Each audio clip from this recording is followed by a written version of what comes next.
this Kona Unit from Craigslist. I think it's a 2019 model. I'll have to verify that. And that's what it was advertised as. The wheels are 650B. They are quick release, front and rear, not boost, no through axle. So I'll have to verify if that was the spec in 2019 or not. And on the other side, you could see that this bike was converted to a 1x10 Shimano SLX setup. The crankset's original FSA, but the front ring was changed. So I do have the original front ring, and I have the original single speed kit. So I think I'm gonna go back to single speed, check that out for now.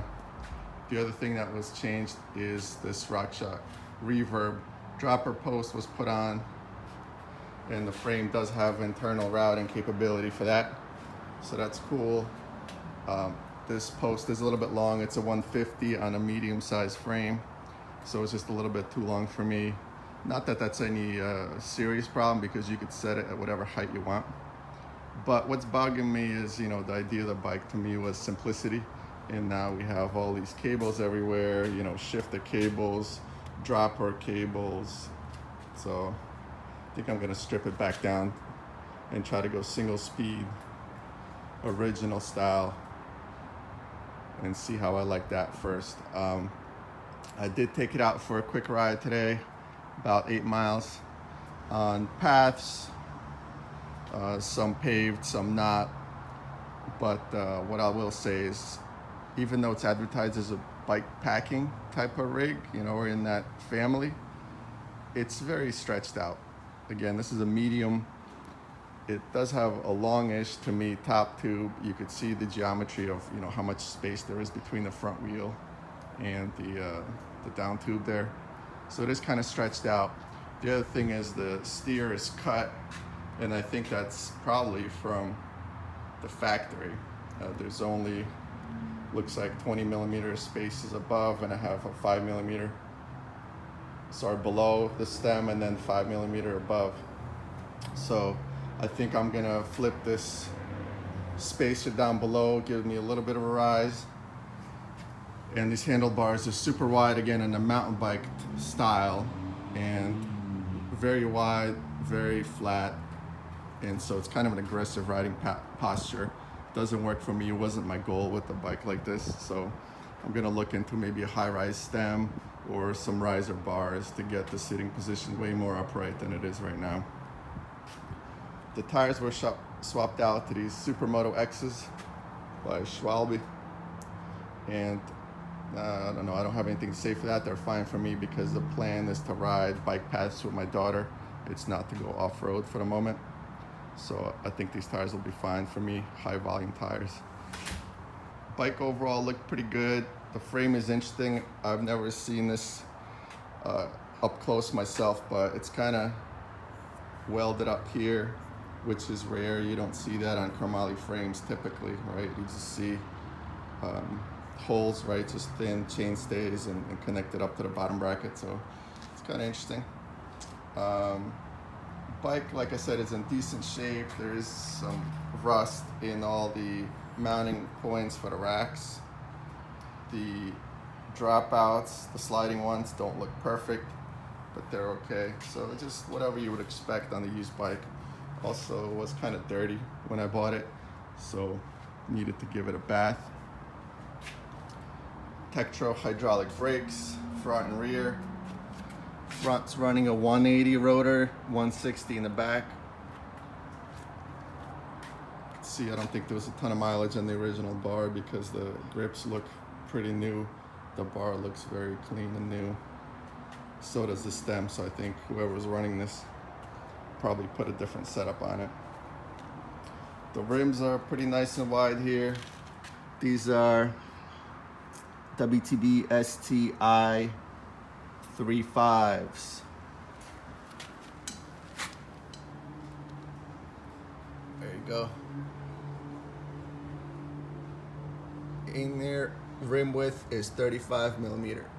You can see a sliding drop out here on the drive side, and it has the derailleur hanger built in. I don't know if the frame originally comes from Kona with a single speed dropout. But you know, this will work for a single speed, but you'll just have this regular hanger here. I don't think I'm in any danger of ripping it off because no plans to go mountain biking at the moment. And you can see that the 1x10 that the previous owner had put on also went down in the chainring size. This is a 28, but it's a direct mount, so it's pretty easy to put the original back on. Just have to pop the cranks off and put the old one on, and then put the single speed kit on the regular free hub. So I don't expect any difficulties converting back. Probably make a video on how to do that. For now, I'm just gonna take the dropper off and put the old C-post, the original Kona C-post on. It is the standard 31.6 or 31.8. 31.8 I think is the bar, so maybe 31.6 handle C-post spec. So it's standard mountain bike style here, which is nice.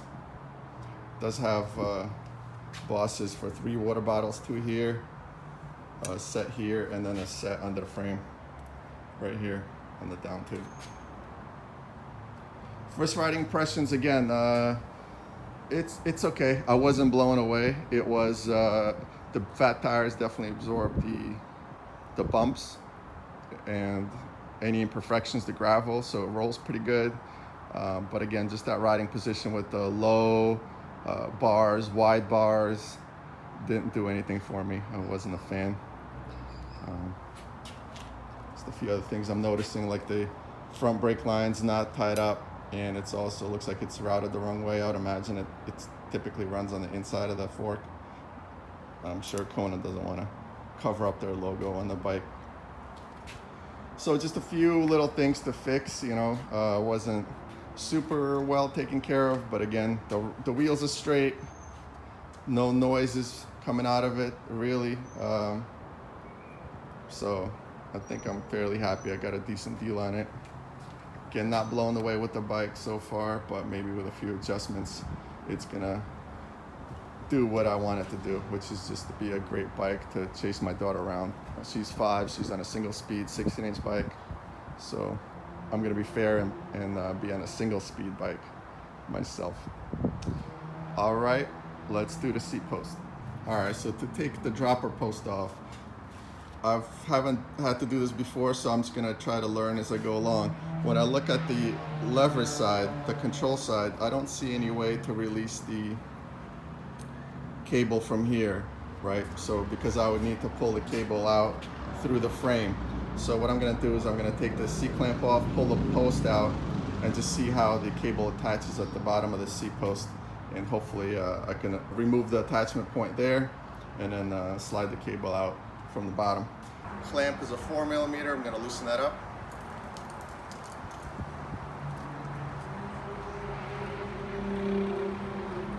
Okay.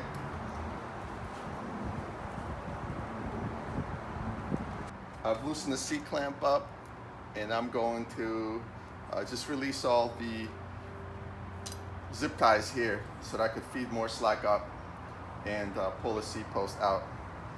Use the trusty knife here.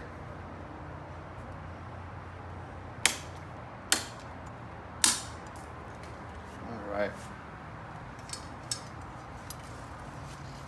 So there's an interesting attachment here. There's a Torx bit on the end of the post here, and the cable connects to that. I've pulled the C-post out, got it clamped in my bike stand, and what I'm gonna do is I'm actually gonna separate it right here. So I'm gonna take and unscrew this bit from this bit, and that should allow me to pull the cable down through. Now, this is a hydraulic version here, so I'm expecting to be some hydraulic fluid in there, and that's pretty corrosive stuff, so I just gotta be careful feeding it back down to the frame, not to get it on paint. Gonna hold this with a 10mm so it doesn't spin. And then use an adjustable to take this out.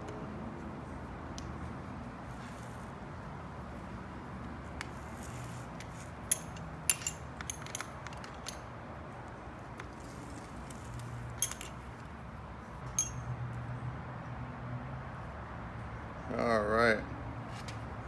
So that hydraulic fluid dripping out of there, but that just landed on the pedal, thankfully, not anywhere on any painted surface. So now I'm gonna pull this through the frame. Okay, just gonna wipe the hydraulic fluid off. Just get as much as I can out, and then I'm gonna pull this out.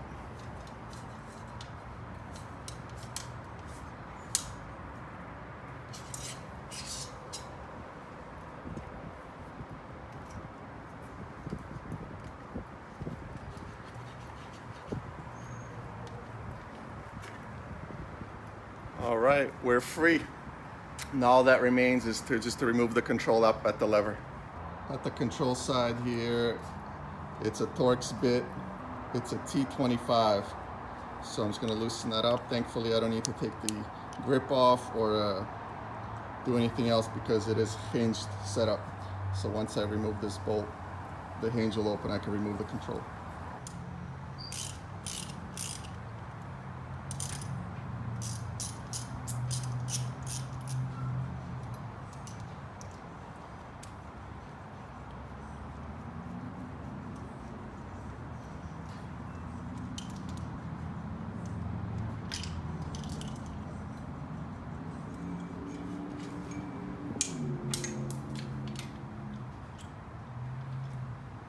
All right, last step is just to get the seat off the seat post here.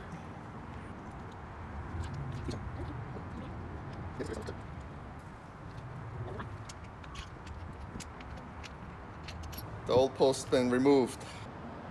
All right, here's a bike with the original Kona seat post. I spared you the boredom of watching me put the original seat post on there, but you could see the grommet on the frame is now empty, although it's cut, and the down tube is now free of any cables. So we're already starting to look a little bit cleaner. The handlebar, same thing. We lost the control for the hydraulic dropper. Now we just need to get rid of the shifter, go back to single speed, and we're good. I'll save that, I think, for the next video. And I'll stop this one here. Thanks for watching. See you next time.